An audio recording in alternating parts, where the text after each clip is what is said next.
Dia udah nikah sih. Wow, udah nikah.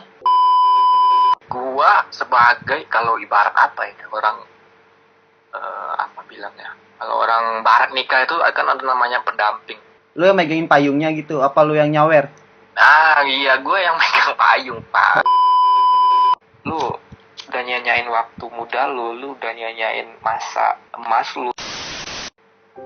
Bagaimana jika ternyata seseorang yang kamu harapkan menjadi pendamping masa depan ternyata hanyalah menjadi sebuah kenangan? Oke sobat semua pendengar setia Kalimat Singgah, kembali lagi di segmen baru kita ya, di acara baru gue ini yang berjudul DC atau Dialog Cinta. Jadi di sini ada seseorang nih, sebut aja namanya Dajun kan. Dia katanya ingin berbagi sebuah cerita nih tentang pengalaman masa lalu dia yang sempat menjadi pembawa payung di acara nikahan mantan gebetan dia. Oke, gimana sih kisahnya ya? Jangan banyak bacot, langsung aja. Coba kita panggil ya.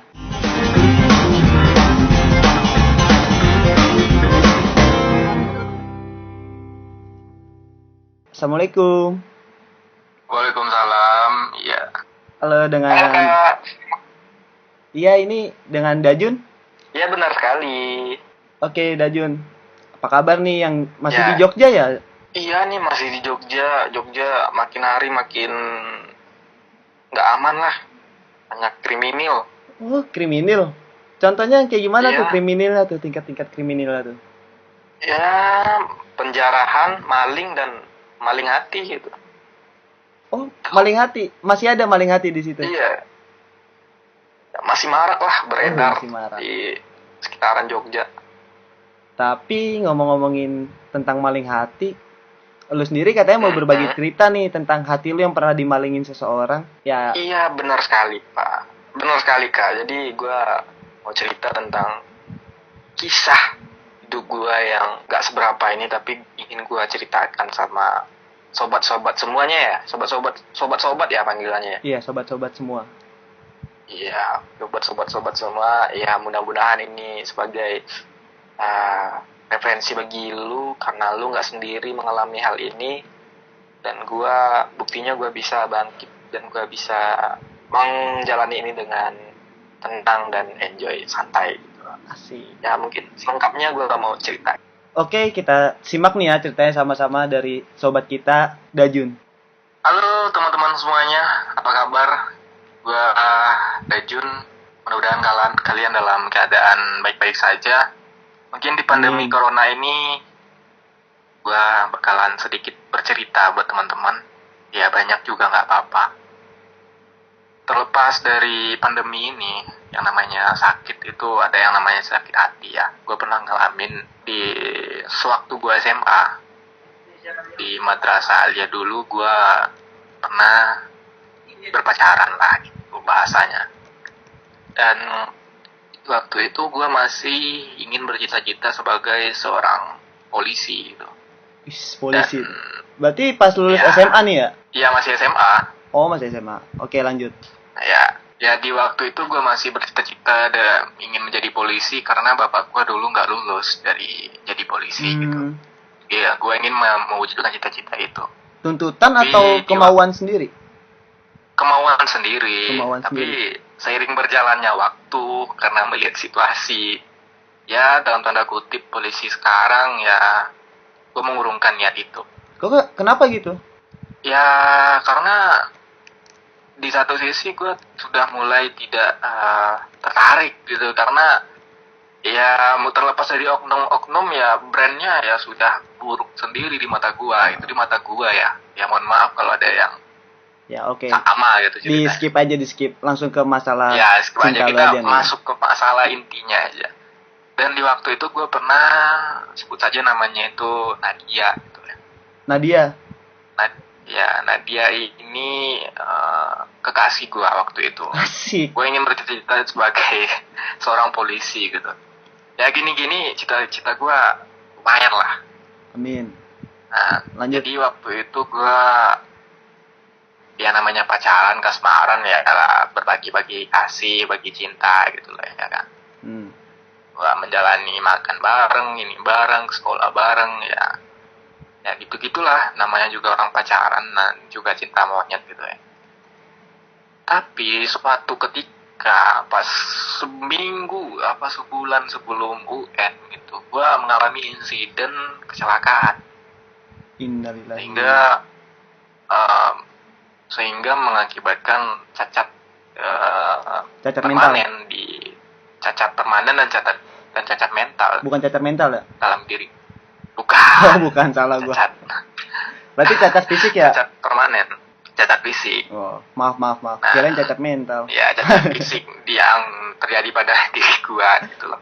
Tapi dari kejadian itu gua Nadia ini lama kelamaan kayak berubah. Mungkin dia tidak menerima keadaan gimana gua mengalami perubahan fisik gitu loh. Dan di saat itu gue mulai sadar kalau dia ninggalin gue dan minta putus gitu. Ya, gue juga tidak bisa melarang orang untuk selalu sayang dan selalu suka sih gitu. Iya. Dan pada akhirnya kita berpisah. Setelah itu gue masih mengalami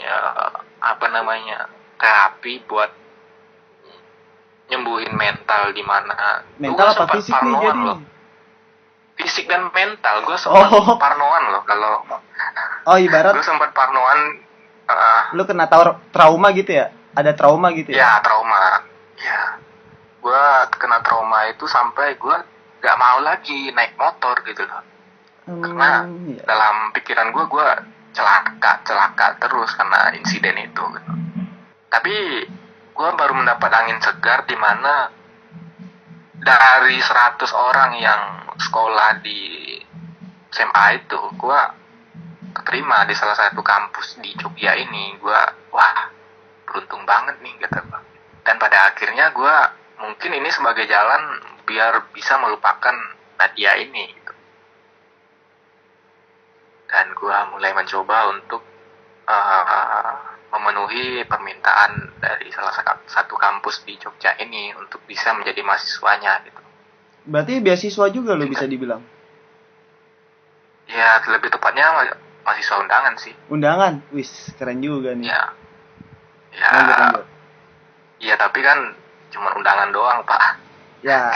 Gak ada ini. Paling enggak kan ya enak lah lu udah diundang gitu. Jarang-jarang loh orang diundang buat kuliah. Biasanya diundang buat nikahan. Ya. Oke. Selanjutnya gue pas nyampe di Jogja nih, gue berpikiran kalau wah, gue bakalan kenal wanita baru lagi nih. Pasti namanya cinta kan tidak ada yang tahu gitu. Iya sih. Dan lambat laun gue di Jogja ada salah satu wanita yang gue kenal itu bukan lewat di jaring sosial ya, malahan kenal langsung gitu dan kenal pada biasanya. Cinlok gitu, cinlok. Ya, cinlok. Gitu. Cinta lockdown. Dan ya, terus ya lama kelamaan chatting, jalan, makan. Akhirnya gue memutuskan buat wah ini orang cocok nih kayaknya buat jadi pendamping lah gitu. Asik, pendamping. Terus. Tapi gue berpikiran kalau wanita ini perlu gue siasati dulu, maksudnya perlu gue telaah dulu ini orang gitu loh. Selama gue jalan, gue makan, gue sana sini, gue melihat ada hal yang aneh gitu. Anehnya di saat dia punya banyak teman cowok gitu. Dan teman cowok ini semuanya itu dianggap sebagai kekasih dia. Ya gue selaku cowok bukan hal yang bercemburu ya, tapi itu mungkin normal sih dilakuin sama orang bagi laki-laki gitu. Karena dia pasti akan tidak suka dengan pasangan yang selalu bermesraan dengan laki-laki lain gitu. Nah, gue mendapatkan posisi itu. Dan itu ya pasti gak enak banget bagi gue gitu. Dan akhirnya gue coba untuk ninggalin dia gitu. Tapi sih. eh, dari hal itu gue kayak kayak buntu aja sih pak. Ya kuliah jadi keteteran. Ngedown gitu loh ya bahasanya ya. Ya down lah, gue bukan seperti orang yang dipikir orang-orang. Kalau ya gini ya, gue memang suka ngibur orang gitu. Tapi satu hal yang perlu orang lain ketahui, orang yang sering menghibur orang lain itu berarti dia tidak bisa menghibur dirinya sendiri. Anjay, Itu hal kuat. yang gue dapati ya. Dan Iya, itu iya. gue yang alamin gitu loh. Orang yang suka menghibur orang lain itu rata-rata itu orang yang tidak bisa menghibur dirinya, maka pelampiasannya adalah menghibur orang lain gitu loh. Ah, Nah, hal itu gue jalani selama setahun lah. Kayak gue down, gue kayak gak percaya lagi lah sama yang namanya wanita. Karena mungkin ada wanita yang bilang kalau semua laki-laki itu sama, tapi gue juga bisa bilang kalau semua wanita itu sama. asik. Ya, di situ gue mulai merasa kalau gue nggak bisa nih kayak gini terus gitu. Gue nggak bisa cuman menjadi laki-laki pecundang yang tidak bisa diharapkan gitu. Dan gue akhirnya mencoba untuk mendalami hobi baru gue gitu, yakni bermain alat musik. Bisa dibilang ini titik balik dari hidup lu ya. Cara Ya, lu bangkit lah. maybe yes. Yes, tapak dong. Ya, Lanjut. setelah itu gue dalami hobi baru ini, gue coba fokus sampai gue kayak udahlah, gue main ini aja lah buat mencoba menghibur diri tadi ya, maksudnya untuk mencoba menghilangkan pikiran tentang wanita itu gitu loh. Karena ya benar sih kata orang itu, yang menghancurkan lo itu cuma 3, harta, tahta, dan hanya gitu, maksudnya wanita gitu. Terus. Ya hanya ya, habis itu gue coba terus latihan dan gue coba upload di IG gitu. Terus banyak yang suka dan singkatnya gue malah dikenal banyak orang melalui alat musik ini gitu. Dan gue merasa happy banget pak. Gue merasa dimana hal ini harusnya dari dulu gue dapatkan gitu loh. Tanpa dengan memikirkan wanita itu, harusnya gue dari dulu udah bisa mendapatkan posisi sekarang gitu loh. Gimana nggak enak gitu. Gimana? Makan ada, terus transport ya nggak naik motor lagi, dijemput sana sini gitu kan kayak wow banget gitu.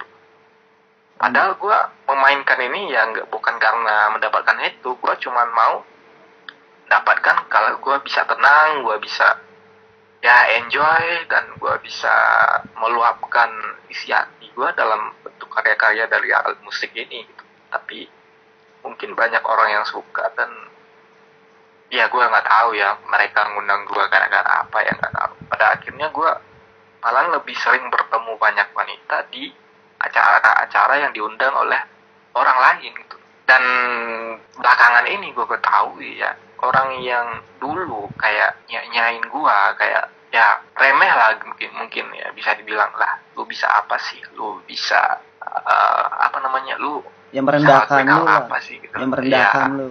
ya bully lah jatuhnya. Tapi pas gue ada acara itu, mereka malah kayak gimana ya, bukan buang muka tapi applause, tapi ya kayak gue salut sama lu dah, gitulah bahasanya. Mungkin ya mereka mungkin menyadari kalau orang itu, memang semua orang itu terlahir dengan bentuk fisik yang hampir sama, tapi orang memiliki hati yang berbeda-beda gitu.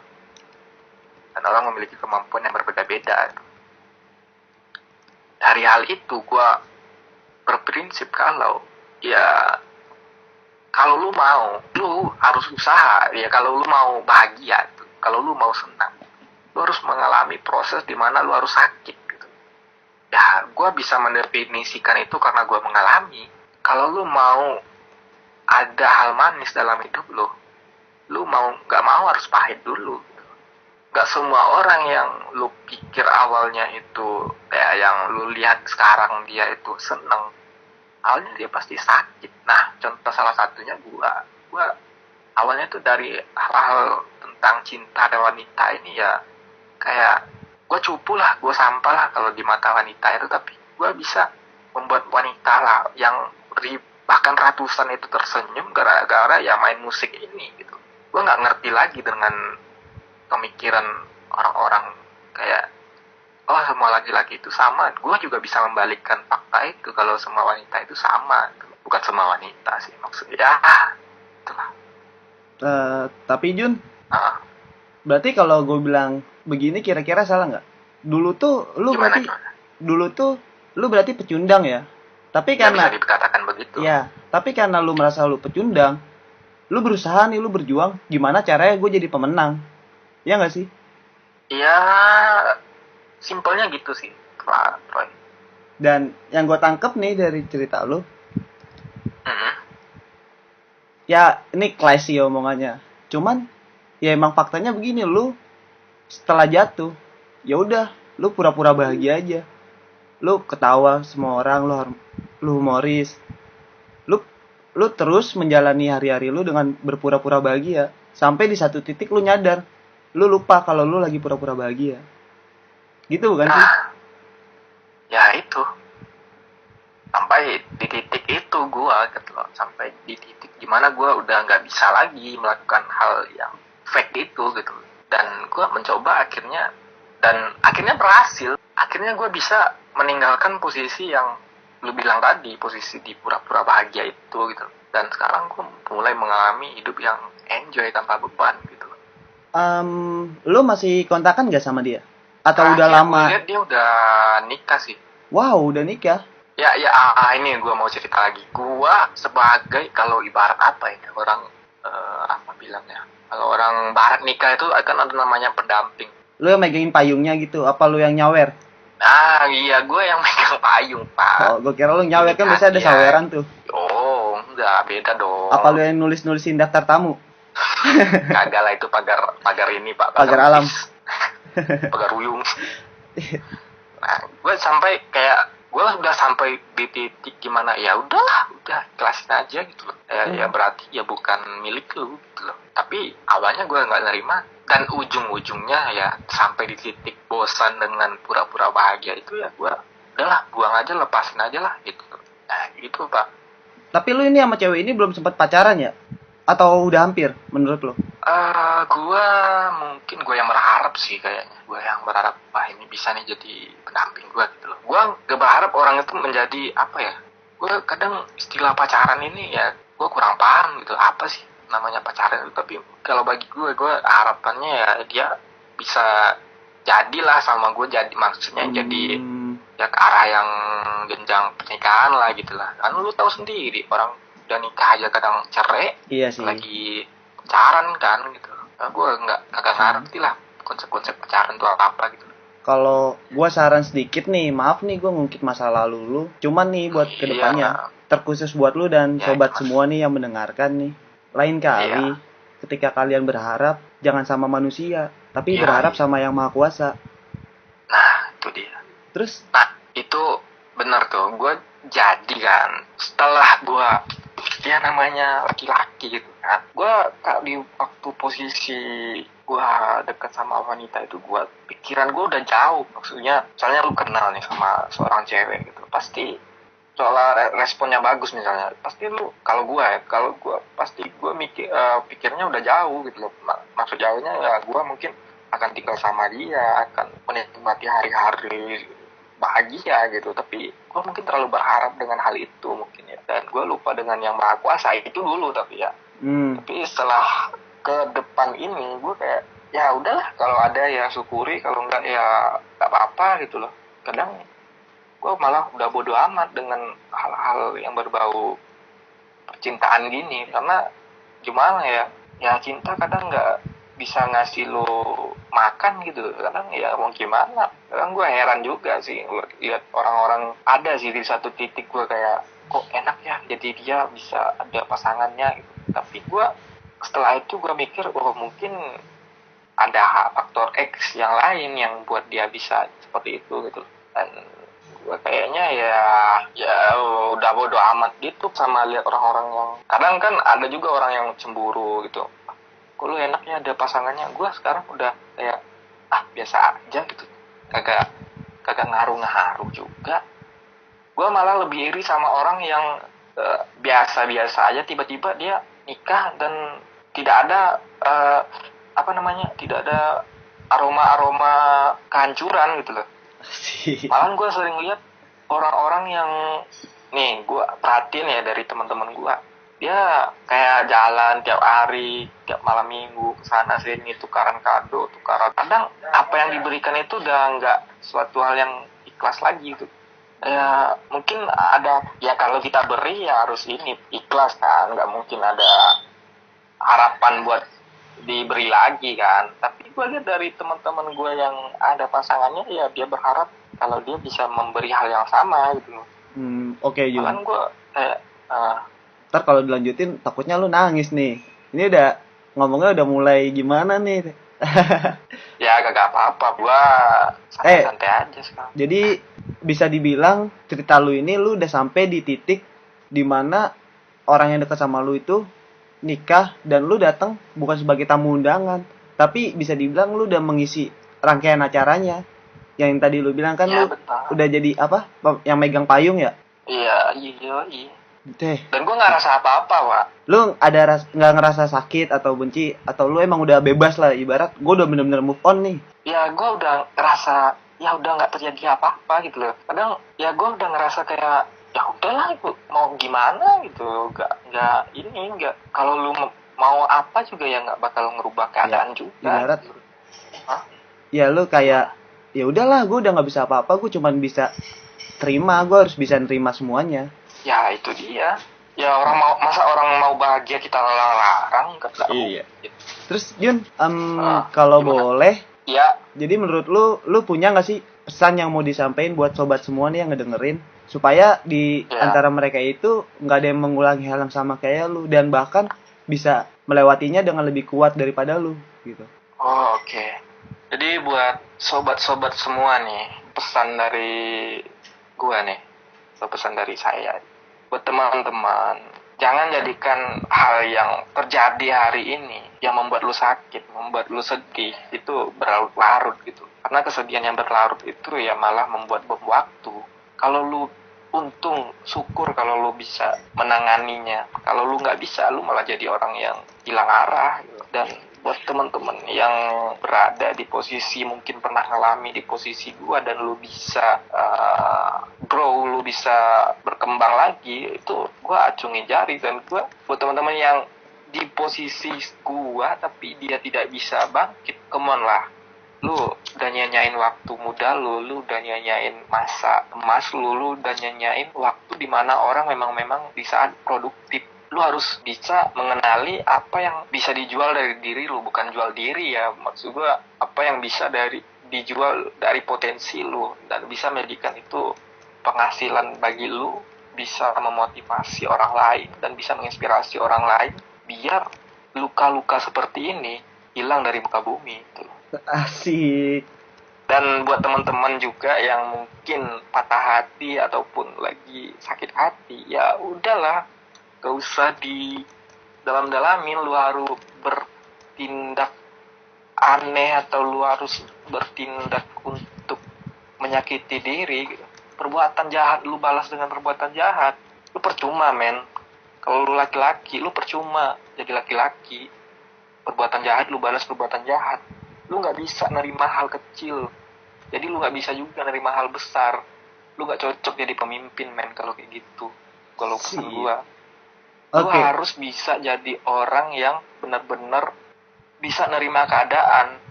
Kalau lu belum bisa, lu belajar, lu baca buku, dan lu bisa dapetin hal-hal baru dari apa yang membuat positif. Bukan membuat positif wanita ya, kalau udah nikah gak apa-apa. Kalau positif dalam artian gue ini adalah hal yang bisa mendatangkan hal positif juga bagi lu gitu. Mungkin gitu aja buat sobat-sobat yang mendengarkan ini. Oke Jun, terakhir nih ya. Terakhir ini gue ada saran ada saran khusus buat lu dan sobat pendengar semua nih ya. Ya. buat kalian semua nih yang sedang mendengarkan dan buat Dajun. Iya. Jadi kesan terakhir gue nih buat sobat semua yang mendengarkan dan terkhusus buat Dajun. Kamu jangan pernah memaksa seseorang untuk mencintai kamu. Dan kamu jangan pernah terlalu lama larut dalam luka karena cinta. Ya. Oke Dajun, terima kasih sudah meluangkan waktu untuk berbagi cerita cintanya nih ya. Oke, Kak. Siap. Ya, sampai ketemu di podcast selanjutnya ya. Bye-bye. See you next time. Bye-bye.